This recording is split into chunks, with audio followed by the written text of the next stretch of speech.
Hi, I'm Allison Thomas, and this is my midterm 2. For this one, my topic is how did the anti-slavery movement begin in North America? Basically starting from the beginning, the anti-slavery movement in North America was driven by a combination of factors, being moral, economic, and political. They basically evolved over time, so it didn't just happen overnight. So some moral and religious beliefs. Many early abolitionists were motivated by strong moral and religious convictions. Quakers being one of the first to denounce slavery as morally wrong. They believed that all humans were created equally in the eyes of God, and enslaving others was a grave sin.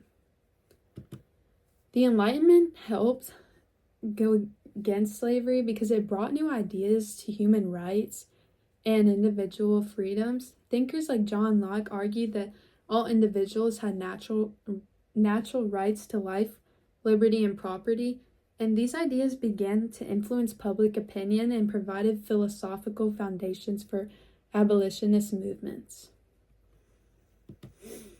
Okay, so I picked some slave rebellions just to give examples on how they helped or tried to help, but most of the time their rebellions ended up not helping and ended up creating even stricter laws. So I just picked 3 ones that I thought were pretty important. So the first being the Stoner Rebellion of 1739. This was one of the largest slave uprisings in the 13 colonies, and it took place in South Carolina, led by an enslaved man named Jemmy and his followers that had gathered weapons. They began to march south, killing several white colonists and burning plantations.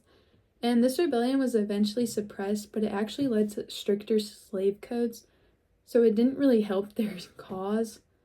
The second one that I picked was Gabriel's Rebellion of 1800, and this was organized by Gabriel Prosser, an enslaved blacksmith in Virginia, and he basically wanted to seize Richmond, Virginia, and demand the abolition of slavery. However, his plan was caught before he could even follow through with it, and him and his followers ended up being executed. And then lastly, I chose the Nat Turner Rebellion of 1831 because this is considered one of the most important slave revolts in American history, led by Nat Turner, who was an enslaved preacher in Southampton County, Virginia. Turner and his followers killed around 60 white people before the rebellion was squashed, and Turner was captured and so were his followers and was executed. However, this rebellion had a profound impact, leading to harsher laws against enslaved people and free blacks. And these rebellions, while often brutally suppressed, highlighted the intense desire for freedom that these people wanted, and it basically showed what lengths they would go to achieve freedom for themselves.